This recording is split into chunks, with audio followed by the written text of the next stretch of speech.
नमस्कार मित्रों, स्वागत है आप सभी का श्रद्धा सेतु चैनल पर, जहां शास्त्र केवल सुनाए नहीं जाते बल्कि समझाए जाते हैं। आज देवी भागवत स्कंद 3 के जिस अध्याय में हम प्रवेश कर रहे हैं, वह हमें एक अत्यंत गहरा सत्य सिखाता है कि ज्ञान जन्म से नहीं, संस्कार और साधना से प्राप्त होता है। यह कथा है उतथ्य की, जिसे लोग मूर्ख कहते थे, जिसे वेदों का ज्ञाता नहीं माना जाता था, परंतु जिसने सत्य, संयम और संकल्प को अपना व्रत बना लिया। ब्रह्मा जी इस प्रसंग में बताते हैं कि कैसे उतथ्य ने बाहरी दिखावे से नहीं बल्कि मानस यज्ञ यानी मन की पवित्र अग्नि में काम, क्रोध, लोभ और अहंकार की आहुति देकर स्वयं को एक महान सत्यव्रत ब्राह्मण सिद्ध किया। साथ ही इस अध्याय में हमें यज्ञों के प्रकारों का भी दिव्य ज्ञान मिलता है और यह स्पष्ट होता है कि भगवान को सबसे अधिक प्रिय कौन सा यज्ञ है। तो आइए इस अद्भुत कथा को श्रद्धा और ध्यान के साथ सुनते हैं। जन्मेजय ने पूछा, वह द्विज श्रेष्ठ ब्राह्मण सत्यव्रत कौन था? किस देश में उसकी उत्पत्ति हुई थी और उसका कैसा स्वभाव था? मुझे बताने की कृपा कीजिए। उस ब्राह्मण ने कैसे यह सुना और फिर क्यों उसका उच्चारण किया? उच्चारण करते ही उस ब्राह्मण को कैसे सिद्धि तत्काल प्राप्त हो गई? सब कुछ जानने में समर्थ तथा सर्वत्र विराजमान रहने वाली भगवती इतने से कैसे प्रसन्न हो गई? मुने मन को मुग्ध करने वाली यह कथा विस्तार पूर्वक कहने की कृपा कीजिए। सूत जी कहते हैं, इस प्रकार राजा जन्मेजय के पूछने पर सत्यवती नंदन व्यास जी परम उदार, पवित्र एवं मधुर वचन कहने लगे। व्यास जी ने कहा, राजन, यह पुराण संबंधी पावन कथा मैं कहता हूँ, सुनो। कुरुराज, बहुत पहले की बात है, मुनियों के समाज में मैंने यह कथा सुनी थी। कुरुश्रेष्ठ, एक समय की बात है, मैं पवित्र तीर्थों में भ्रमण करता हुआ पुण्य भूमि नैमिषारण्य में पहुंच गया। वहां बहुत से मुनि विराजमान थे। उन सभी मुनियों को प्रणाम करके उस उत्तम आश्रम में मैं बैठ गया। कठोर व्रत का पालन करने वाले एवं जीवन मुक्त सभी ब्रह्मा जी के मानस पुत्र वहां पधारे थे। उस समय उन ब्राह्मणों के समाज में कथा आरंभ हो रही थी।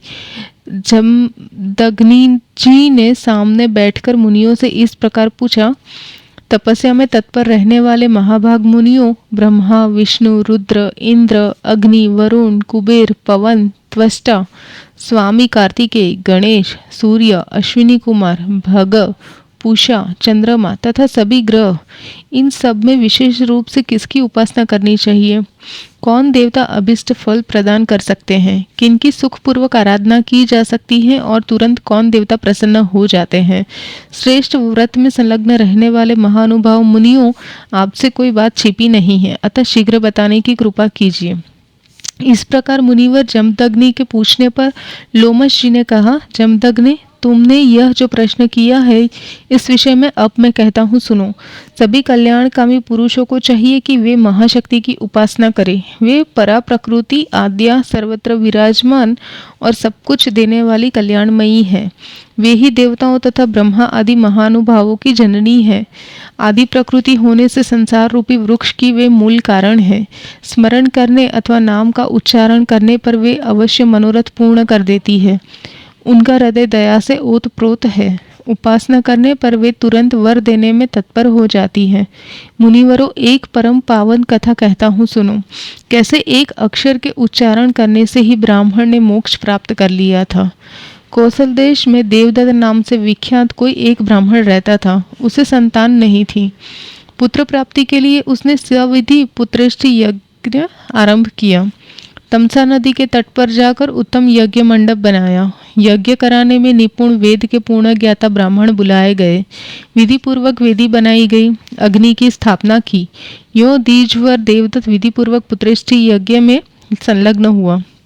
देवदत्त ने उसे यज्ञ में मुनिवर सुहोत्र को ब्रह्मा, याज्ञवल्क्य को अधर्वयु, बृहस्पति को होता, पैल को प्रस्तोता, गोबिल को उद्गाता तथा अन्य उपस्थित मुनियों को सदस्य बनाकर उन्हें विधिवत धन दक्षिणा में दिया। सामवेद का गान करने वाले मुनिवर गोबिल उद्गाता होकर सातों स्वरों के साथ रथंतर मंत्र का उच्चारण कर रहे थे। स्वरित स्वर से मंत्रगान हो रहा था। बार बार सांस लेने से मंत्रोच्चारण करते समय उसका एक स्वर भंग हो गया। तुरंत देवदत्त ने कुपित होकर गोबिल से कहा, मुनिवर तुम बड़े मूर्ख हो। मैं पुत्र प्राप्त करने के लिए यज्ञ कर रहा हूँ। तुमने मेरे इस सकाम यज्ञ में स्वरहीन मंत्र का उच्चारण कर दिया। यह सुनकर गोबिल अत्यंत क्रोध से भर गए। उन्होंने देवदत्त से कहा, तुम्हें शब्द शून्य प्रचंड मूर्ख पुत्र प्राप्त होगा, साथ ही उसमें शठता भी भरी होगी। महामते, सभी प्राणियों के शरीर में श्वास आते जाते रहते हैं, इन पर किसी का अधिकार नहीं है।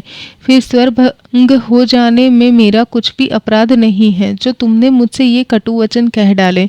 महात्मा गोबिल की उपर्युक्त बात सुनने के पश्चात उनके शाप से भयभीत होकर अत्यंत खेद प्रकट करते हुए देवदत्त ने मुनि से कहा, विप्रवर, आप मुझे निर्दोष पर निष्कारण क्यों कोपित हो रहे हैं? मुनि तो कभी भी क्रोध के वश नहीं होते और सदा सुख प्रदान किया करते हैं। विप्रेंद्र, थोड़ा सा अपराध हो जाने पर आपने कैसे मुझे शाप दे दिया? पहले तो मैं पुत्र के अभाव से महान दुखी था ही, इस पर आपने मुझे दूसरे घोर दुख के ही पचड़े में डाल दिया। क्योंकि वेद के पारागामी विद्वान कहते हैं कि मूर्ख पुत्र की अपेक्षा पुत्रहीन रहना ही उत्तम है, फिर भी मूर्ख ब्राह्मण तो सबकी दृष्टि में हेय समझा जाता है। द्विजवर, मूर्ख ब्राह्मण सभी कर्मों में पशु अथवा शूद्र की भांति अनधिकारी माना जाता है। अब ऐसे मूर्ख पुत्र से मेरा कौन सा कार्य सिद्ध होगा? जैसा शूद्र वैसा ही मूर्ख ब्राह्मण, इसमें कुछ भी संदेह नहीं है। मूर्ख ब्राह्मण की ना कहीं पूजा होती है, ना उसे दान मिलता है। संपूर्ण कार्यों में वह निंदनीय माना जाता है। देश में रहने वाले वेद शून्य मूर्ख ब्राह्मण को कर देना पड़ता है। राजा उसे शूद्र के समान समझते हैं। पितृ कार्य तथा देव कार्य के अवसर पर फल की इच्छा करने वाले पुरुष को चाहिए कि मूर्ख ब्राह्मण को किसी आसन पर न बैठावे। राजा भी उसे शूद्रवत जानकर सभी शुभ कार्यों से वंचित रखते हैं। ऐसे वेदहीन ब्राह्मण को खेती करने का काम सौंपते हैं। बिना ब्राह्मण के कुश के चट से श्राद्ध में कार्य संपादन कर लेना ठीक है, किंतु मूर्ख ब्राह्मण से कभी भी श्राद्ध की विधि पूर्ण न करे। मूर्ख ब्राह्मण को भोजन से अधिक अन्न नहीं देना चाहिए। उस राजा के राज्य को धिक्कार है जिसके देश में मूर्ख जनता बसती है तथा मूर्ख ब्राह्मण भी दान मान आदि से पूजित होते हैं। साथ ही जहाँ आसन, पूजन और दान में किंचित मात्र भी भेद नहीं माना जाता। अतः विज्ञ पुरुष को चाहिए कि मूर्ख और पंडित के भेद की जानकारी अवश्य रखे। जहाँ दान, मान और परिग्रह से मूर्ख गौरव के पात्र माने जाते हैं, उस देश में पंडित जन को किसी प्रकार भी नहीं रहना चाहिए, क्योंकि दुर्जन व्यक्तियों की संपत्तियां दुर्जनों के अपकार में ही व्यय हो जाती है। जैसे फल से लदे हुए नीम के वृक्ष पर आकर कौवे भले ही फल खा ले, वे फल अन्य किसी के उपयोग में नहीं आते। वेदज्ञ ब्राह्मण जिसका अन्न खाकर वेद पाठ करता है, उसके पूर्वज स्वर्ग में रहकर अत्यंत आनंद के साथ क्रीड़ा करते हैं। अतः गोबिल जी, आप तो वेद के प्रकांड विद्वान हैं, फिर मुझे मूर्ख पुत्र होने की बात आपने क्यों कह दी? अरे, इस संसार में मूर्ख पुत्र का होना तो कहीं मृत्यु से भी अधिक कष्टप्रद है। महाभाग, आप इस शाप से उद्धार करने की मुझ पर कृपा कीजिए। आप दिनों का उद्धार करने में समर्थ है। मेरा मस्तक आपके चरणों में पड़ा है। लोमश जी कहते हैं, इस प्रकार कहकर वह देवदत्त गोबिल जी के पैर पर पड़ गया। अत्यंत कातर होकर करुणापूर्वक स्तुति करता रहा। उसकी आंखों से आंसू गिर रहे थे। तब गोबिल जी ने उस दिन हृदय देवदत्त की ओर दृष्टि डाली। महात्माओं का क्रोध क्षण में ही शांत हो जाता है। पापी जन ही ऐसे हैं जिनका कोप कल्पतंक भी खत्म नहीं होता है। जल का स्वाभाविक गुण है शीतल रहना।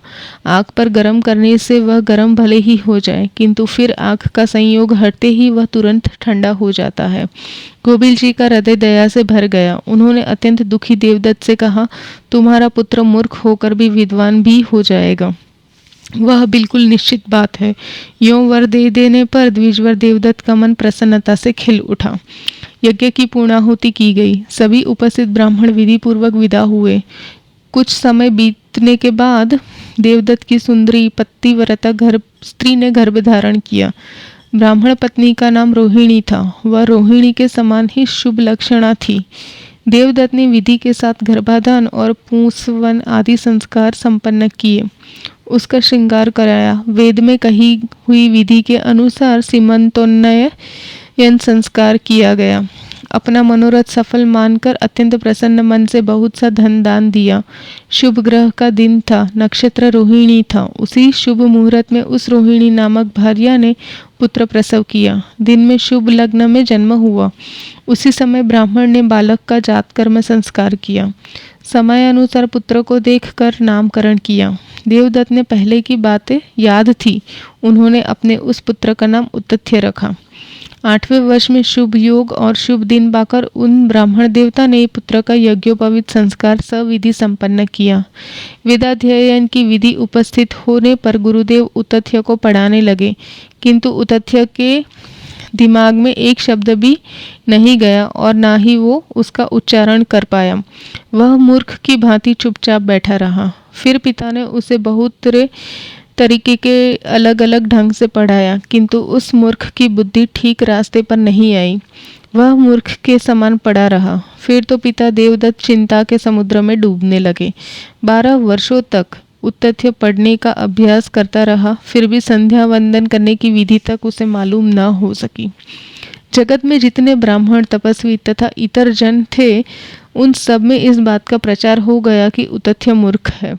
जहाँ कहीं भी वह वन में जाता था, लोग उसका उपहास करते थे। माता पिता भी उसकी निंदा करने और उसे कोसने लगे। जब सारी जनता, पिता माता एवं बंधु बांधव सभी उतथ्य की अत्यंत निंदा करने लगे, तब उस ब्राह्मण के मन में वैराग्य हो गया। वह वन में जाने लगा। पिता ने कहा, यदि यह अंधा या पंगु रहता तो भी ठीक था, किंतु मूर्ख पुत्र तो बिल्कुल व्यर्थ है। माता पिता की इन बातों से ऊबकर वह उतथ्य वन में चला गया। गंगा के तट पर एक पवित्र स्थान था। वहीं सुंदर कुटी बनाकर वह जंगल के फल मूल खाकर ही जीवन व्यतीत करने लगा। वहां मन और इंद्रियों पर संयम रखते हुए वह रहने लगा। उत्तम नियम यह बना लिया, अब कभी भी झूठ नहीं बोलूंगा।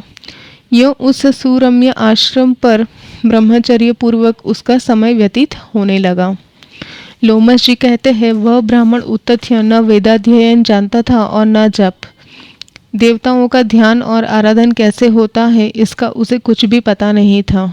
आसन, प्राणायाम, प्रत्याहार और भूत शुद्धि करने की विधि से वह बिल्कुल अपरिचित था। किलक मंत्र पढ़ने और गायत्री का जाप करने से वह सर्वथा अनभिज्ञ था। शौच जाने की, स्नान करने की और आचमन की विधि भी उसे मालूम नहीं थी। भोजन के समय प्राणाग्निहोत्र करके विश्व देव बलि एवं अतिथि बलि देने तथा संध्या के अवसर पर समिधा लाकर हवन करने के नियम का भी ज्ञान उसे नहीं था। बस वह उतथ्य ब्राह्मण प्रातःकाल उठता था और यथा कथनचित दतुअन करके बिना कुछ मंत्र बोले ही शूद्र की भांति गंगा में स्नान कर लेता था। मध्याह्न काल में जंगल से फल ले आता था और इच्छानुसार उदर की पूर्ति कर लेता था। कौन फल खाने हैं और योग्य है और कौन नहीं, इसका उसे कुछ पता नहीं था। वह सत्य बोलता था। उसके मुख से कभी भी मिथ्या शब्द नहीं निकलता। इससे वहाँ की जनता ने उस ब्राह्मण का नाम सत्यव्रत रख लिया। वह न कभी किसी का अहित करता और न अनुचित कर्म में उसकी प्रवृत्ति होती। सुख से अपनी कुटी में ही सो जाता था। भय उसके पास भी फटकने नहीं पाता था। हाँ, उसके मन में यह चिंता बनी रहती थी कि कब मेरा शरीर शांत हो जाएगा। मैं जंगल में कष्ट में जीवन व्यतीत कर रहा हूँ। मूर्ख जीवन को धिक्कार है। मर जाना निश्चित है तो फिर देर क्यों? देव ने ही मुझे मूर्ख बना दिया है, इसमें दूसरा कोई कारण नहीं है। उत्तम ब्राह्मण कुल में जन्म पाकर भी मैं अब किसी के काम का नहीं रहा। जैसे वंध्या सुंदर स्त्री हो, बिना फल का वृक्ष हो और दूध न देने वाली गाय हो, वैसे ही मैं भी व्यर्थ ही रहा। मैं देव की भी क्या निंदा करूं? निश्चय ही मेरे ऐसे कर्म बन चुके हैं। मैंने पूर्व जन्म में पुस्तक लिखकर ना तो श्रेष्ठ ब्राह्मण को दान दिया होगा और ना ही किसी को उत्तम विद्या पढ़ाई होगी। उसी कर्म के प्रभाव से मुझे अधम ब्राह्मण को यह फल भोगना पड़ रहा है। मैंने तीर्थ में रहकर तपस्या नहीं की, संत पुरुषों का स्वागत नहीं किया और धन देकर ब्राह्मणों की पूजा नहीं की। अतएव इस जन्म में मैं मूर्ख रह गया। यहाँ वेद और शास्त्र के पारागामी अनेकों मुनि कुमार हैं। किसी दुर्देव का मारा हुआ मैं ही एक ऐसा दुर्बुद्धि निकला। मुझे तपस्या करने की विधि तो मालूम ही नहीं है, फिर भी मैं कौन सा श्रेष्ठ साधन करूं? मेरे मन की यह कल्पना व्यर्थ है क्योंकि मेरा भाग्य ही खोटा है। इस प्रकार द्विजवर उतथ्य के मन में रात दिन चिंता की तरंगे उठती रहती थी। गंगा के तट पर पवित्र भूमि में एक छोटी सी कुटिया थी, उसी में ये समय व्यतीत कर रहे थे। उतथ्य का वह आश्रम बिल्कुल निर्जन वन में था। विरक्त होकर कालक्षेप करते हुए वे चुपचाप वहीं बैठे रहते थे। यूं उस पुण्य सलीला गंगा के तट पर 14 वर्ष व्यतीत हो गए।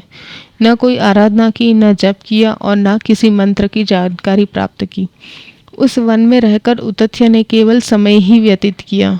पर उतथ्य मुनि सत्य बोलने का व्रत पालन करते थे, यह बात सब लोग जान गए। सारी जनता में उनका यश फैल गया कि सत्यव्रत है, कभी भी इनके मुख से मिथ्यावाणी नहीं निकलती।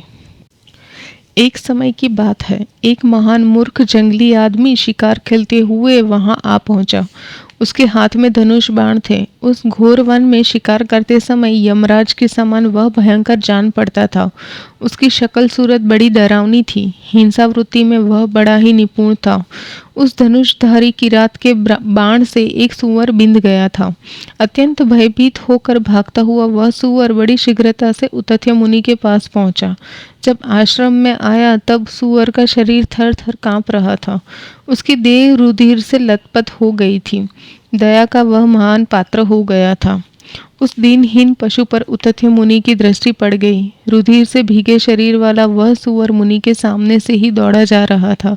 अभी तुरंत उसे चोट लगी थी। दया के उद्रेक से उतथ्य मुनि कांप उठे। फिर तो उनके मुख से सारस्वत बीज एम का उच्चारण हो गया। पहले इस मंत्र को ना कभी जाना था और ना ही सुना था। किसी अदृष्ट की प्रेरणा से मुख में आ गया। वे महात्मा उतथ्य तो नितांत अज्ञानी थे। उन्हें सारस्वत बीज मंत्र का क्या पता, किंतु शोक में पड़ जाने पर उनके मुख से यह उच्चारण हो गया। इधर वह सूअर आश्रम में जाकर एक सघन झाड़ी में छिप गया। वहां किसी के पहुंचने का मार्ग नहीं था। अब उसे मन में शांति मिली, किंतु बाण से बिंधा होने के कारण उसका शरीर कांप रहा था। इसके बाद तुरंत वह निषादराज शिकारी कान तक बाण खींचते हुए धनुष हाथ में लिए उतथ्य मुनि के सामने आ पहुंचा। उसका शरीर बड़ा ही भयंकर था। शिकार खेलते समय जान पड़ता था मानो स्वयं काल ही है। उस व्याघ्र ने देखा अति अद्वितीय सत्यवादी नाम से विख्यात उतथ्य मुनि कुश के आसन पर बैठे हैं। उसने सामने खड़े होकर प्रणाम किया और पूछा, द्विजवर, सूअर कहाँ गया? मैं जानता हूँ आप प्रसिद्ध सत्यव्रती है, अतः अब मैं आपसे पूछ रहा हूँ कि मेरे बाण से बिंधा हुआ वह सूअर कहाँ है? मेरा सारा परिवार भूख से छटपटा रहा है। मैं उसे परिवार की क्षुधा शांत करने की इच्छा से ही आया हूँ। द्विजवर, ब्रह्मा ने मेरे लिए यही वृत्ति बनाई है, दूसरा कोई रोजगार नहीं है। मैं बिल्कुल सत्य कहता हूँ। अच्छे अथवा बुरे किसी उपाय से कुटुंब का भरण पोषण करना तो अनिवार्य ही है। ब्राह्मण देवता, आप सत्यव्रती हैं, सच्ची बात बतला दे। इस समय मेरे बाल बच्चे भूखों मर रहे हैं। बाण से मारा हुआ वह सूअर कहाँ गया है? पूछता हूँ, शीघ्र कहिए। इस प्रकार उस व्याध के पूछने पर महाभाग उतथ्य मुनि के मन में भांति भांति के विचार उठने लगे। सोचा, नहीं देखा है यह कहने पर कौन सा उपाय है कि जिससे मेरा सत्यव्रत नष्ट न हो, परंतु सत्य हो अथवा असत्य मैं यह भी कैसे कह दूं कि बाण से बिंधे हुए शरीर वाला सूअर इधर गया है। यह क्षुधातुर व्याध तो पूछ ही रहा है, उसे देखकर यह मार ही डालेगा।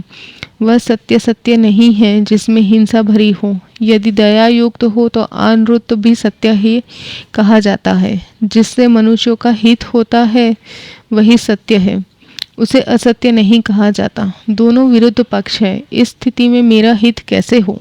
मैं क्या उत्तर दूं जिससे मेरी वाणी भी झूठ न हो? इस धर्म संकट में पड़कर उतथ्य सोचते रहे, परंतु किसी निर्णय पर नहीं पहुंच सके। जब उतथ्य ने बाण से छिदे हुए दया पात्र सूअर को देखा था, तब उनके मुंह से अनायास ए शब्द निकल पड़ा था। ए भगवती का बाग बीज मंत्र है, अतः उसे सुनकर भगवती प्रसन्न हो गई और उन्होंने उतथ्य को अलभ्य विद्या प्रदान कर दी। भगवती के वाग्बीज मंत्र का उच्चारण हो जाने से मुनि को संपूर्ण विद्याएं स्फुरित हो गईं। प्राचीन समय में जैसे वाल्मीकि जी हो चुके हैं, वैसे ही उतथ्य मुनि एक महान कवि बन गए। सत्य बोलने की अभिलाषा रखने वाले धर्मात्मा उतथ्य दयाशील तो थे ही। अब उन्होंने धनुष बाण लेकर सामने खड़े हुए व्याध से यह एक श्लोक कहा। व्याध, देखने वाली जो आँख है वह बोलती नहीं, और जो वाणी बोलती है उसने देखा नहीं। फिर तुम अपना कार्य साधने की धुन में लगे हुए क्यों बार बार मुझे पूछ रहे हो? मुनिवर उतथ्य के यों कहने पर वह पशुघाती व्याघ्र चला गया। सूअर के विषय में उसकी आशा नष्ट हो गई। जैसे आया था वैसे ही वह अपने स्थान को लौट पड़ा। अब वही उतथ्य एक दूसरे वाल्मीकि की भांति प्रकांड विद्वान हो गए। सारे भूमंडल में सत्यव्रत नाम से उनकी प्रसिद्धि हो गई। तदंतर सारस्वत बीज मंत्र ए का उत्तर उन्होंने विधिवत जाप किया। इससे जगत में उनकी विद्वता की प्रभा चारों तरफ फैल गई। ब्राह्मण लोग सभी पर्वों के अवसर पर उनका यश निरंतर गाया करते थे। इस कथा को मुनिगण बहुत विस्तार से कहा करते हैं। यह समाचार सुनकर जिन पिता ने उतथ्य को त्याग दिया था, वे आश्रम पर गए और बड़े आदर के साथ मुनि उतथ्य को घर लौटा लाए। अतएव राजन, उन आदि शक्ति भगवती जगदम्बिका की भक्तिपूर्वक सदा उपासना करनी चाहिए।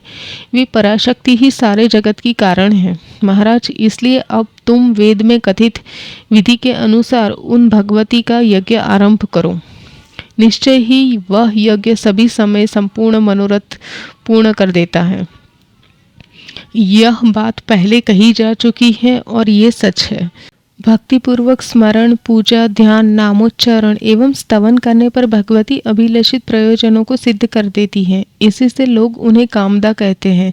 राजन, रोगी, दीन, क्षुधातुर, निर्धन, मूर्ख, वैरियों से पीड़ित, गुलामी करने वाले, नीच, अंगहीन, पागल, भोजन से कभी तृप्त न होने वाले, सदा भोग में ही रचे पचे, इंद्रियों के गुलाम, अधिक लालची, सामर्थ्यहीन और रोगग्रस्त मनुष्यों को देखकर पंडित सर्वथा अनुमान कर ले कि इन लोगों ने भगवती की उपासना नहीं की है।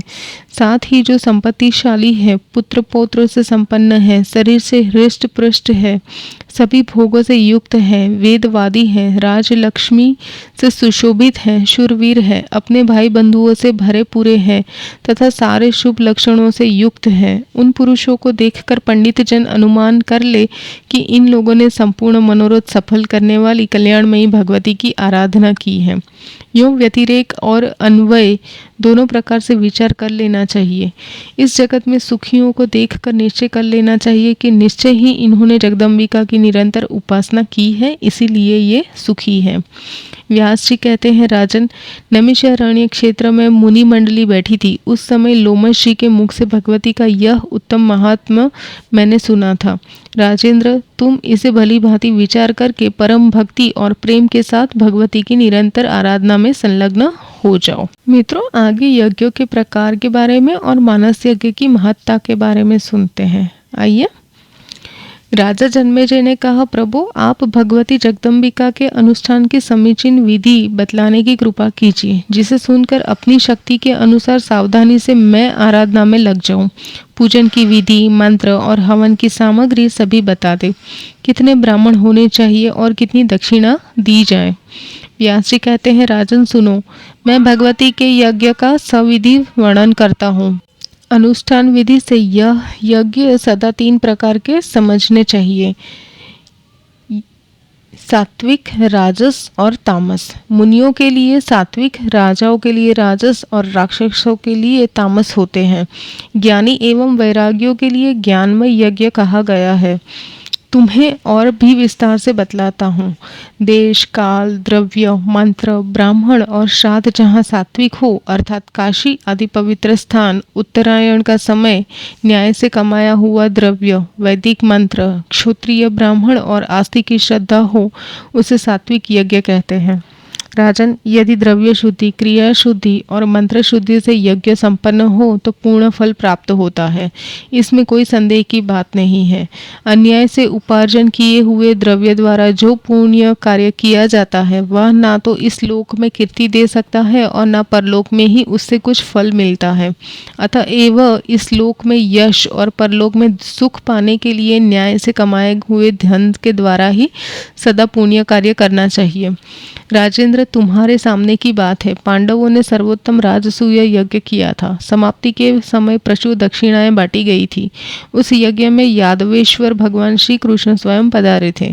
भारद्वाज प्रभृति प्रकार के विद्वानों का समाज जुटा था। लगातार 1 महीने तक यज्ञ होने पर पूर्णाहुति हुई थी। फिर भी पांडवों को अत्यंत कठिन कष्ट भोगने पड़े। उन्होंने वनवास के दुख भोगे, पांचाली को विपत्ति झेलनी पड़ी, जुए में पांडव हार गए। भला यज्ञ का फल कहाँ रहा, जबकि उन्हें वनवास के इतने अधिक कष्ट सहने पड़े। उन सभी महाभाग पांडवों ने राजा विराट के घर नौकरी की थी। कीचक ने साध्वी द्रौपदी को कितना कष्ट दिया था। जिस समय पतिव्रता सुंदरी द्रौपदी को केश पकड़कर खींचा गया, उस समय कोई भी पांडव उस अबला की रक्षा न कर सके। यदि कर्म करने में प्रतिकूल फल सिद्ध हुआ तो श्रेष्ठ ज्ञान रखने वाले पंडित जन कल्पना कर ले कि इसमें अवश्य कोई अव्यवस्था हो गई है। कर्मशील विद्वानों ने प्रायः कर्म को ही प्रधान बतलाया है। वे कहते हैं कि कर्ता के मंत्र के और द्रव्य के भेद से विपरीत फल हो जाता है। पूर्व समय की बात है। इंद्र ने विश्वरूप को यज्ञ में आचार्य बनाया था, पर मातृपक्ष वाले दैत्यों को भी हित करने के लिए विश्वरूप जी विपरीत मंत्र कहने लगे।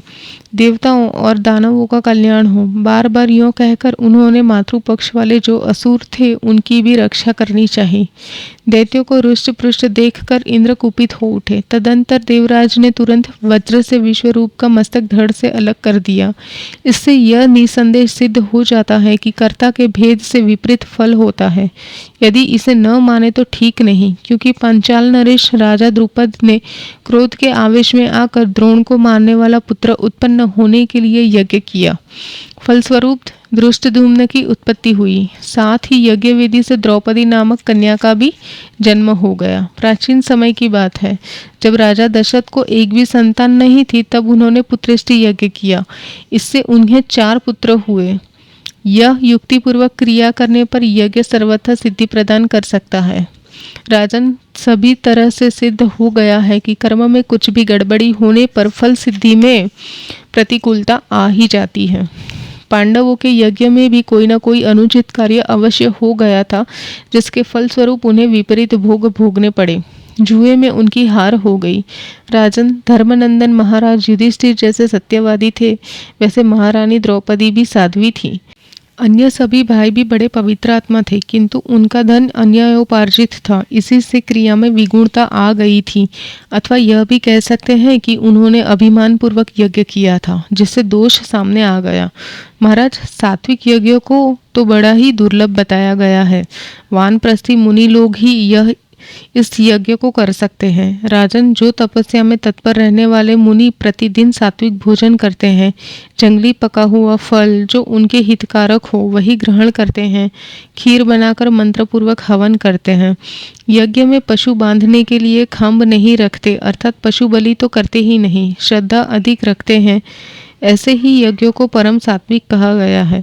जिनमें प्रचुर द्रव्य खर्च किया जाए, वे यज्ञ सुसंस्कृत होने पर भी क्षत्रियों के तथा वैश्यों के लिए और अभिमान पूर्वक संपन्न होने वाले यज्ञ शूद्रों के लिए बताए गए हैं। महात्माओं ने कहा है कि अभिमान बढ़ाने वाले कोपपूर्ण तामस यज्ञ दानवों के होते हैं। उनके निंदित यज्ञ में सर्वत्र ईर्ष्या भरी रहती है। जो मुमुक्ष पुरुष है तथा जगत से जिनका विराग हो गया है, उन महात्माओं के लिए मानसिक यज्ञ का विधान है। महात्माओं के यज्ञ में किसी साधन की कमी नहीं रहती। अन्य सभी यज्ञों में किसी न किसी साधन की कमी भी हो ही जाती है, क्योंकि द्रव्य, श्रद्धा, क्रिया, ब्राह्मण, देश और काल, इन सभी साधनों से ही यज्ञ पूर्ण होते हैं। एक मानस यज्ञ के सिवा किसी भी यज्ञ में सांगोपांग सभी साधन नहीं मिल सकते। सबसे पहले मन की शुद्धि आवश्यक है। मन सर्वथा गुण रहित हो जाए, यह बिल्कुल सत्य बात है कि मन शुद्ध हो जाने पर ही शरीर की शुद्धि हो जाती है। जिसका मन इंद्रियों के विषयों का परित्याग करके शांत हो जाता है, वही पुरुष इस यज्ञ के करने का अधिकारी होता है। मन में ही सर्वप्रथम अनेक योजन के विस्तार वाला मंडप बनाए, जिन्हें यज्ञों में लिया जाता है। उन पवित्र वृक्षों के सुंदर और दृढ़ मंडप की रचना करें। मानसिक विशाल वेदी की कल्पना कर मन से ही विधिवत अग्नि स्थापना भी कर ले। मन में ही विधि का पालन करते हुए ब्रह्मा, अध्वर्यु, होता और प्रस्तुता के रूप में ब्राह्मणों को वरण कर लिया जाए। उद्गाता, प्रतिहर्ता तथा अन्य सदस्यों की भी मानसिक कल्पना कर ले। सभी श्रेष्ठ ब्राह्मणों की यत्नपूर्वक मानसिक पूजा भी कर लेनी चाहिए। प्राण, अपान, व्यान, उदान और समान, इन पांचों अग्नियों की वेदी पर सविधि स्थापना करें। उस समय गार्हपत्य अग्नि के स्थान पर प्राण की, आह्वनीय के स्थान पर अपान की, दक्षिणाग्नि के स्थान पर व्यान की, आवस्थ्य के स्थान पर समान की तथा सभ्य के स्थान पर उदान की कल्पना कर ले। ये सभी अग्नि परम तेजस्वी है। मन ही मन द्रव्य की भावना कर लेनी चाहिए। परम पवित्र निर्गुण मन ही उस समय होता और यजमान का काम करता है। उस यज्ञ के प्रधान देवता निर्गुण अविनाशी साक्षात ब्रह्म है। सदा आनंद प्रदान करने वाली कल्याण स्वरूपिणी भगवती जगदम्बिका निर्गुण शक्ति के रूप में पधार कर फल प्रदान करती है। वे ही ब्रह्म विद्या है। उन्हीं पर सारा जगत टिका है। वे सर्वत्र व्याप्त है। मानसिक यज्ञ करने वाला ब्राह्मण उन्हीं भगवती जगदम्बिका के उद्देश्य से उन्हीं के द्रव्य का प्राण रूपी अग्नि में हवन कर दे।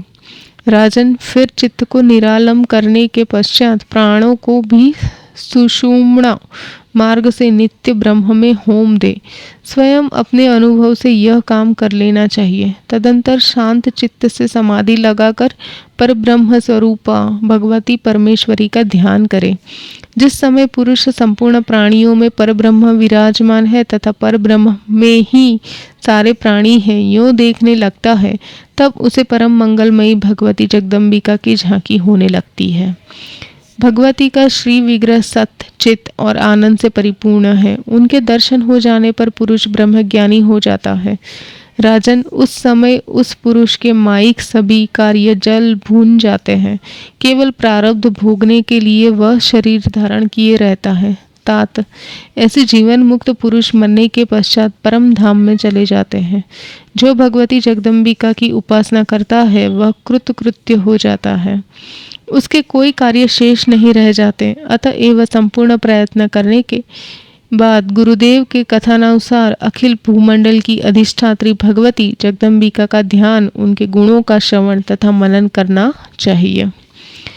राजन, इस प्रकार किया हुआ यज्ञ मोक्ष रूपी फल प्रदान करता है, इसमें कोई संशय नहीं है। इसके अतिरिक्त जितने सकाम यज्ञ है उनका फल अनित्य होता है। विद्वान पुरुष कहते हैं और वेद की आज्ञा है कि स्वर्ग की कामना रखने वाला पुरुष विधि पूर्वक अग्निष्टोम यज्ञ करे।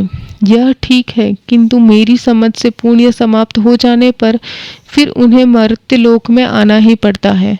अतएव अक्षय पुण्य फल प्रदान करने वाला मानस यज्ञ ही सबसे श्रेष्ठ है। परंतु विजय की अभिलाषा रखने वाला राजा इस यज्ञ को संपन्न नहीं कर सकता। राजन, अभी कुछ दिन पहले तुमने जो सर्प यज्ञ किया था वह तो तामस है, क्योंकि नीच तक्षक के वैर को स्मरण रखते हुए प्रतिहिंसा की भावना से वह यज्ञ किया गया था। उस यज्ञ में करोड़ों सर्पों को तुमने आग में भून डाला। महाराज, अब तुम विधि पूर्वक विस्तार के साथ वह देवी यज्ञ करो जिसका अनुष्ठान सृष्टि के पूर्व काल में भगवान विष्णु ने किया था। राजेंद्र, तुम वैसा ही यज्ञ करो। मैं तुम्हें सभी विधि बतला देता हूँ। सर्वप्रथम वेद के उत्तम ज्ञाता एवं विधि के पूर्ण जानकार ब्राह्मण होने चाहिए, जिन्हें देवी के बीज मंत्र का विधान मालूम हो तथा जो मंत्र के उच्चारण की शैली को भली भांति जानते हो। ये ब्राह्मण याजक बनाए जाए, तुम ही यजमान रहोगे। महाराज, इस प्रकार विधि पूर्वक यज्ञ करके उससे मिले हुए पुण्य फल को अर्पित कर अपने पिता का उद्धार करो। ब्राह्मण का अपमान करने से जो पाप होता है उसे कोई मिटा नहीं सकता। अनग, तुम्हारे पिता वैसे ही ब्राह्मण के शाप जनित दोष से दूषित हो चुके हैं। साथ ही सांप के काटने से राजा को जो शरीरांत हुआ उससे भी दुर्मरण सिद्ध होता है। मृत्यु के समय भूमि पर कुशा बिछाकर उस पर वे नहीं सुलाए गए थे, बीच में ही उनकी मृत्यु हो गई। वे न संग्राम में मरे और न गंगा के तट पर। कुरुश्रेष्ठ, तुम्हारे पिताजी मरते समय स्नान दान आदि कुछ भी न कर सके। वे राजमहल में ऊपर कोठे पर थे और वहीं श्वास की गति बंद हो गई। राजेंद्र, उस समय राजा के परलोक सुधरने का एक ही उपाय था, किंतु उन्होंने उस अत्यंत दुर्लभ उपाय को अपनाया नहीं। वह उपाय यह है कि प्राणी जहाँ कहीं भी रहे, समझे कि मृत्यु सिर पर नाच रही है। अतः मन को सारे विषयों से हटाकर वैराग्य का अवलंबन कर ले और यह निश्चय करे कि 5 भूतों से बना हुआ मेरा यह शरीर क्या दुख का साधन हो सकता है। अरे, यह शरीर अभी शांत हो जाए अथवा इस इच्छानुसार किसी समय दूसरी घड़ी में हो, इससे मेरा क्या संबंध है। मैं तो शरीर से पृथक निर्गुण अविनाशी आत्मा हूँ। नष्ट होने वाले ये तत्व भले ही नष्ट हो जाए, मुझे इससे क्यों चिंता होनी चाहिए।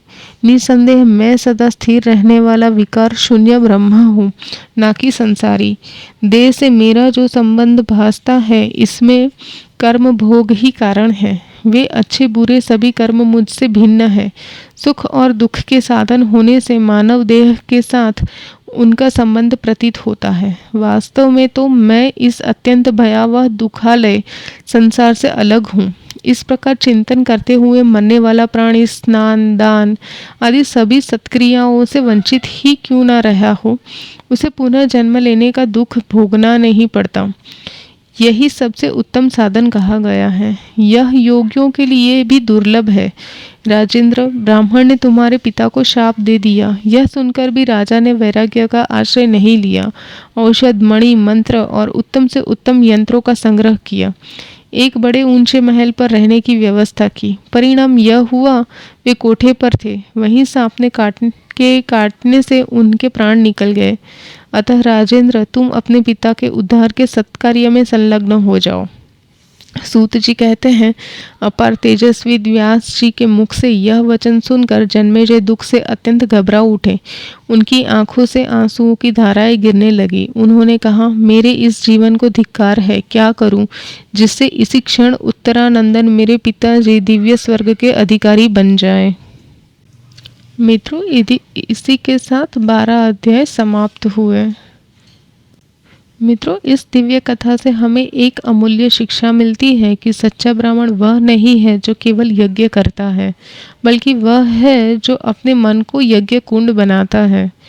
जब मन में सत्य की अग्नि जलती है, संयम की समिधा डाली जाती है और अहंकार की आहुति दी जाती है, तभी मानस यज्ञ पूर्ण होता है। उत्तथ्य की कथा हमें बताती है कि कोई भी व्यक्ति अपने अतीत, अपनी छवि या दूसरों की राय से बंधा ना ही रहे।